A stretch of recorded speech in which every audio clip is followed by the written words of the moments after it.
My name is William. I'm 27 years old, and right now I'm single. That wasn't always the case, though. A few months back, I was in a relationship that drained the life out of me more than it gave me peace. At first, it felt like any other normal relationship with the usual arguments. But over time, I started to notice a pattern that slowly chipped away at my sanity. Every time we had a disagreement or misunderstanding, she wouldn't talk to me. Sometimes for days. It was her way of punishing me. And if I tried to bring up my feelings or say I didn't like how she handled conflict, she twisted back on me. That kind of emotional roller coaster messes with your head. I'd find myself apologizing just to keep the peace, even when I wasn't the one at fault. Eventually, the emotional manipulation became open disrespect. She started saying hurtful things. I was always on edge, always wondering what I'd done wrong this time.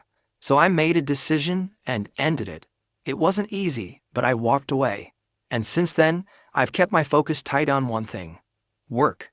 I buried myself in it, and I started pushing harder than ever, taking on out-of-state assignments, staying late, saying yes to tight deadlines. I figured if I wasn't going to give my time and energy to a person who didn't value it, I might as well give it to something that could pay off, like getting promoted. One Thursday afternoon, my phone rang. It was my sister calling from New York. She's older than I, by just a year, and ever since she got married and moved up there, our conversations have been more spaced out, but still meaningful. We usually check in on each other, share life updates, and laugh at old jokes. But this time, we hadn't spoken in over a week. I answered the call. We exchanged our usual hellos and quick catch-ups, but something in her tone told me this wasn't just a regular sibling chat. There was something she wanted. She said, "I need a favor." I told her to go ahead and ask, already wondering what it would be. She told me her friend was moving into a new place and could use some help with the process. Right off the bat, I wasn't exactly jumping at the idea. In fact, I was uninterested. I work full-time, and weekends are often my only window to breathe or catch up on errands. So I asked, why doesn't she just hire movers or something? That's when my sister explained that the friend had just finalized a divorce and didn't have the resources to hire a moving company. Things were rough. Hiring professional help just wasn't on the table for her right now. That got me quiet for a second. I asked who the friend was, and the moment she said Madison, the name brought back memories. I hadn't heard or thought about Madison in so long, but I knew exactly who she was. I was speechless, because Madison used to hang around our house back in the day, and sometimes sleep over in my sister's room. She was older by 2 years, and I had a massive crush on her that I never dared to act on. She was everything I thought a woman should be: kind, mature, and confident. And hearing her name again out of nowhere just stirred something I didn't expect. Trying to play cool, I asked why the marriage ended. My sister, sounding a little heavier this time, said Madison and her husband had gone through 2 stillbirths. She said the man started blaming Madison, like the losses were her fault. That's what caused the marriage to start falling apart. My stomach sank a little hearing that. No one should have to endure that kind of pain, let alone carry the blame for it. I asked when Madison was moving, and my sister said it would be that Saturday. I glanced at the calendar in my mind and realized it was still Thursday. So I told her I'd think about it and let her know by Friday if I could make it. She thanked me and hung up. But after the call, I couldn't concentrate on anything else. My thoughts kept circling back to Madison. It's hard to explain how much I liked her back then. It was a kind of quiet admiration that lived rent-free in my chest for years. I remembered how much it stung when I found out she got married. And now I find out she's divorced, hurting, and starting over. That knowledge stirred a strange mix of feelings in me. On one hand, I had a lot going on with work, but on the other hand, how could I ignore the chance to help someone I once cared so deeply about, even if it was from a distance? For the rest of that Thursday, I couldn't stop thinking about her. After a long week, I finally wrapped up work on Friday evening. Although my body was craving rest, I remembered the promise I'd been turning over in my mind since Thursday. I picked up my phone, typed a short message to my sister, and hit send. I'll help Madison tomorrow. Saturday morning came quicker than I expected. I showered, dressed up, and headed to the address my sister had sent. I got there a few minutes past 7. The neighborhood was quiet. I parked outside her place and waited. Almost an hour later, Madison pulled up. Her car was packed, and the second she stepped out and saw me, she stopped mid-step. A mix of surprise and guilt flashed across her face. "You've been waiting?" she asked. I nodded. She apologized immediately for keeping me out there so long. I just shrugged and said, "It's fine. Let's get started." We began unloading her things. Most of the items were boxed up, labeled in handwriting I assumed was hers. It wasn't overwhelming, but it was enough to make us sweat. We carried everything piece by piece. As we worked, we tried talking. Every now and then, she'd say something that made us both laugh. She focused mostly on organizing her personal things. I stuck to the heavier lifting. By the time evening rolled round, most of the work was done. I told her I was heading out. That's when she smiled. Then she reached out and gently took my hand. She looked me in the eye and said, "Thank you, not just for helping me move, but for being warm about it." I didn't know what to say at first. I just smiled back and told her I'm glad I could help. And then I added that I'd come by again tomorrow with some tools to tighten the loose screws in her cabinets and drawers. She thanked me again, and I left. When I got back home that Saturday evening, I couldn't help but think about Madison. She still looked as beautiful as I remembered her back in the day. But I didn't let my mind wander too far. I reminded myself she's fresh out of a divorce.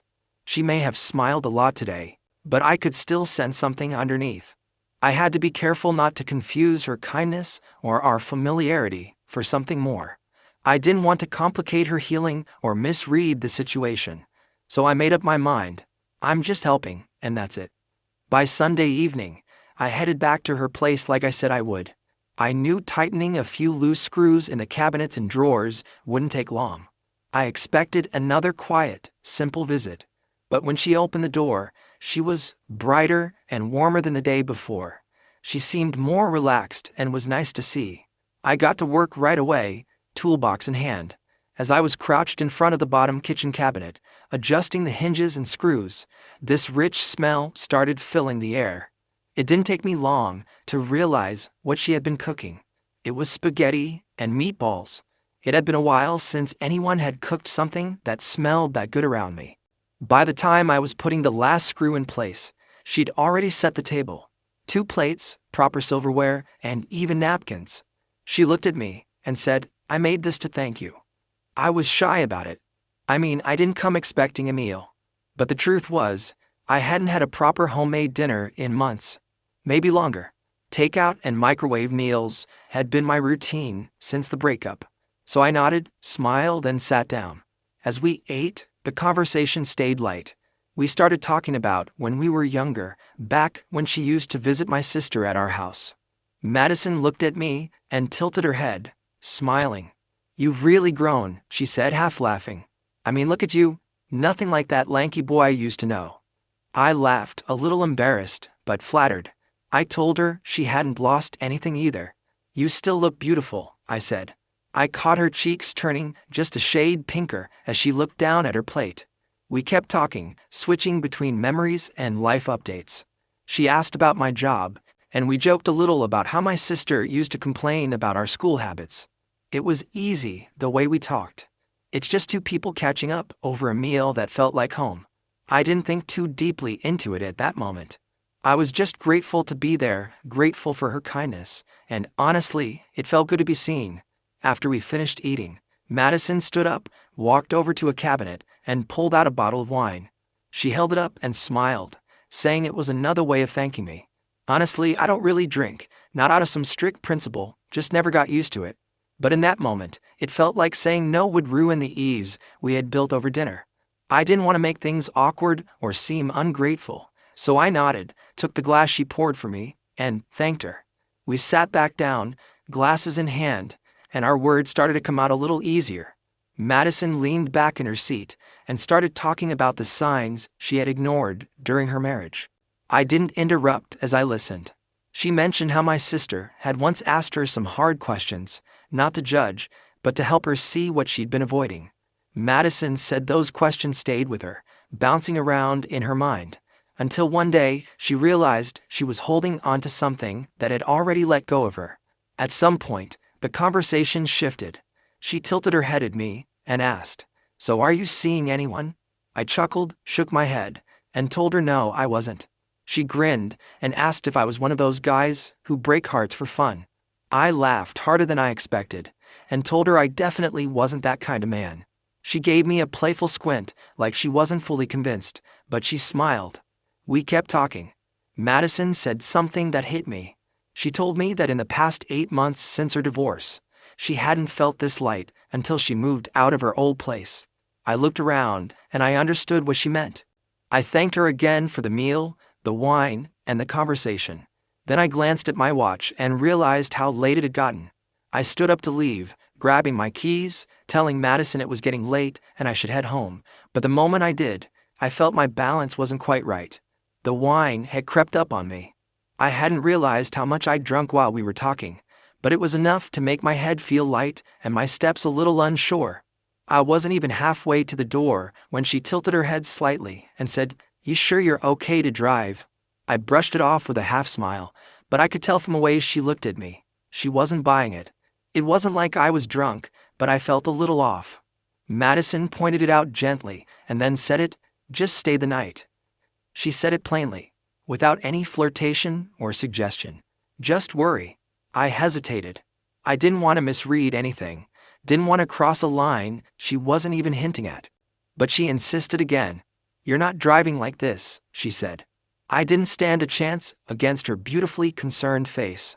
So my plan was to crash on the sofa and leave early the next morning. I told myself I'd keep everything respectful. Then she disappeared down the hallway, and I figured she was just tidying up for the night. But when she came back, she caught me off guard. "You want to take a quick shower? You were sweating earlier when you were fixing those cabinets." I froze, not because I didn't want to, but because I didn't know if I should. I gave her a polite "Nah, I'm fine," but she didn't even blink. She looked me squarely in the eyes and said, "You're not a kid anymore, you know." She said that line with this strange mix of honesty and something warmer, like she saw through my caution and was telling me I didn't need to walk on eggshells. Truth is, she was right. I wouldn't have slept well feeling sticky and dusty. So I gave in. I cleaned up, changed into some clothes she offered, and when I came out, the vibe was different. We sat together in her living room again. The TV was on, but we weren't watching. She turned slightly toward me and said, "You've grown up good, you know." I laughed a little, unsure how to take it, but she kept her eyes on me. I took a breath, and, without thinking too hard about it, I told her the truth, that she used to be my teenage crush. She smiled at that, like she had just uncovered a secret she already suspected. "Why didn't you ever say anything?" she asked. "I was 16, I told her. "You were 2 years older and way out of my league." She laughed and said, "Are you still scared of me now?" I didn't say a word. I just smiled, unsure how to answer that without sounding stupid. She looked at me for a moment and said, "If you had told me back then, maybe we could have been something." Then she admitted she thought I was cute, too, back in the day. It was strange, hearing that from someone I used to imagine in impossible what-ifs. Eventually, we both started getting sleepy.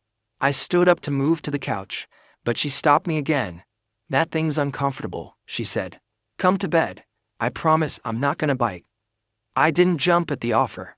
I paused, looked at her closely, trying to figure out if this was really what she wanted. I was worried she wasn't ready. Maybe she was still healing from everything she'd been through. But I went. And when I lay beside her, she turned to me and asked softly, "Will you hold me?" I didn't move right away. She could tell. She turned her head toward me and said, "I haven't been with anyone in over a year. I don't need your pity, William. Just your warmth." She made the first move, and we made love. When it was over, she curled into me and fell asleep in my arms. Honestly, it was like I had imagined when I was a teenager. The morning after felt quieter than I expected. Madison woke up before I did, and by the time I was sitting up and getting my bearings, she had already made coffee. She handed me a mug and sat beside me, and for a few seconds we just sipped in silence. Then she turned to me, looked me in the eyes, and said something I don't think I'll forget anytime soon. She said, Thank you for giving me something I've missed for a while. She didn't need to explain. I knew what she meant. I nodded and told her, "You're welcome." But even as I said it, my thoughts were already drifting. See, walking to my car that morning was harder than lifting all her boxes the day before. My mind was a mess. I didn't regret what happened, but I couldn't stop asking myself, was it the right thing to do? The truth is, I liked it, and that part scares me a little. Because I don't know if this was a one-time thing for her. I don't even know if it should be more. She's still healing. And me? I'm not sure if I'm ready. So as I drove back home, I didn't have a plan. I didn't have a conclusion tied neatly with a bow. I just had a full head, a quiet heart, and more questions than answers. Maybe we'll talk again. Maybe we won't. Maybe this was just a moment, short, sweet, and gone. Or maybe it was the beginning of something I didn't know I needed. Either way, I'm not going to pretend to have it all figured out. Thanks for watching.